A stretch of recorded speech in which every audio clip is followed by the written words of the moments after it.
ఇదే అంశానికి సంబంధించి మరిన్ని అప్డేట్స్ మా కరెస్పాండెంట్ నాయుడు నడి తెలుసుకుందాం. నాయుడు, ఈ సృష్టి కేసుకు సంబంధించి ఎక్కువగా పిల్లల్ని ఏజెన్సీ ప్రాంతాల నుంచే తీసుకొస్తున్నట్లుగా, అంటే ఎవరైతే నిరుపేదలు ఉంటారో వారిని గుర్తించి అక్కడి నుంచి విక్రయిస్తున్నట్లుగా తెలుస్తుంది. సో ఓవరాల్ గా దీనికి సంబంధించి అప్డేట్స్ ఏంటి?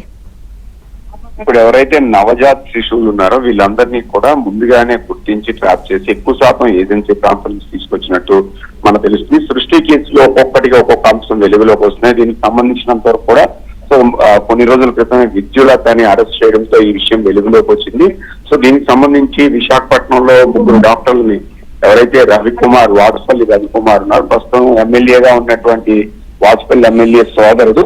సో ఆయన్ని ఆల్రెడీ అదుపులోకి తీసుకున్నారు. ఆయనతో పాటుగా ఉషాని, అలాగే మరికొంతమంది సిబ్బందిని కూడా తీసుకున్నారు. వీళ్ళంతా ఏంటంటే అనస్థీషియా డాక్టర్ గా ఉన్నటువంటి వాజపల్లి రవికుమార్ సో కొంత పొలిటికల్ గా తన సోదరుడు ఎవరైతే వాజపల్లి గణేష్ కుమార్ ఉన్నారో తను పొలిటికల్ గా వాడుకొని బదిలీ అయినప్పుడు కూడా మళ్ళీ తిరిగి ఇక్కడికి వచ్చి మళ్ళీ ఇక్కడే విధులు కొనసాగిస్తున్నారు. అయితే ఈ క్రమంలోనే సో ఈ పిల్లలకు సంబంధించినంత వరకు కూడా ఎవరైతే నవజాత శిశువులు ఉన్నారో అప్పుడే పుట్టినటువంటి పిల్లల్ని ఎక్కువ శాతం ఏజెన్సీ ప్రాంతాలని లేకపోతే ఎవరు లేనటువంటి వాళ్ళని సేకరించడంలో కానీ వీటిలో కానీ కొంతవరకు సహకరించారు. సో పూర్తి స్థాయిలో వీళ్ళంతా ఒక టీమ్ గా పనిచేశారు. మరోవైపు చూసుకుంటే వీళ్ళంతా కూడా ఒకే బ్యాచ్ కి చెందినటువంటి వాళ్ళు.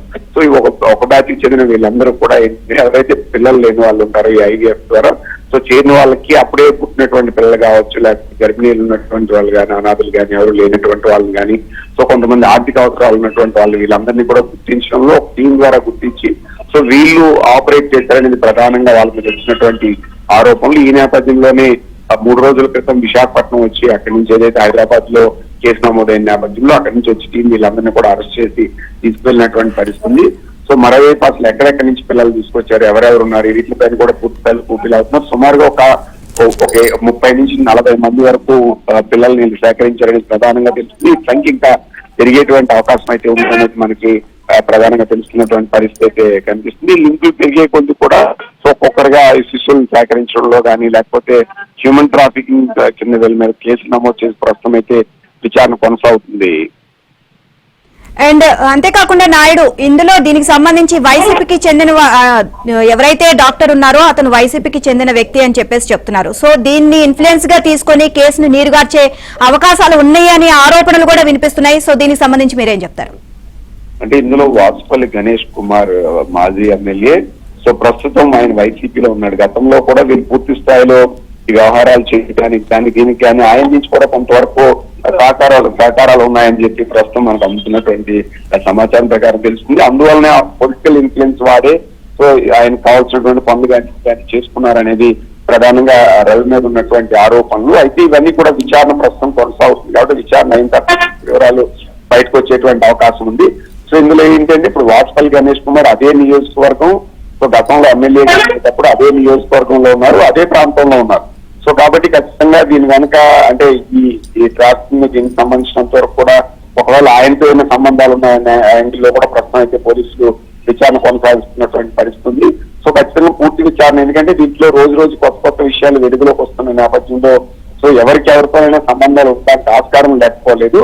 సో సొంత సోదరుడు కావడంతో ఖచ్చితంగా ఆ కోణంలో కూడా పోలీసులు విచారణ చేస్తున్నట్టు మనకు తెలుస్తుంది.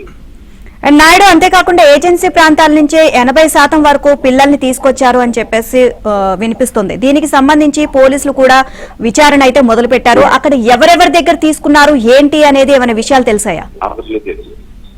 సో ఏజెన్సీ ప్రాంతంలో ఎక్కువ శాతం పిల్లల్ని సేకరించినట్లు మనకు ఇప్పుడు అందుతున్నటువంటి సమాచారం. ఎందుకంటే వీళ్ళు ఆర్థికంగా ఇబ్బందులు ఉన్నటువంటి పిల్లలు, ఈ ప్రాంతాల్లో ఎక్కువ ఉన్నటువంటి పిల్లల్ని వాళ్ళకి డబ్బులు ఆశ చూపి సుమారుగా ఒక 80% అంటే ఇప్పుడు ఎవరైతే పిల్లల్ని బయటకు ఉన్నారో అంటే ఐవీఎఫ్ ద్వారా ఉన్నటువంటి వాళ్ళని వాళ్ళు ట్రీట్మెంట్ చేస్తున్నట్టు సో మరి కొంతమంది ఏదైతే సరోగసి విధానం ద్వారా పిల్లల్ని ఇస్తామని చెప్పి ఈ పిల్లల్ని అన్నట్టు తెలుస్తుంది. వీళ్ళంతా కూడా ఎక్కువ ఏజెన్సీ ప్రాంతం నుంచి ఉన్నారు. దాని మీద విచారణ ప్రస్థానం కొనసాగుతుంది. అది ఎవరెవరిని తీసుకొచ్చారు, ఎలా సేకరించారు, ఇదంతా టీం ఎలా పనిచేస్తుంది, ఆ టీం సభ్యులు కూడా ఒక్కొక్కరిగా అరెస్ట్ చేస్తున్నటువంటి పరిస్థితి మనకు అనిపిస్తుంది.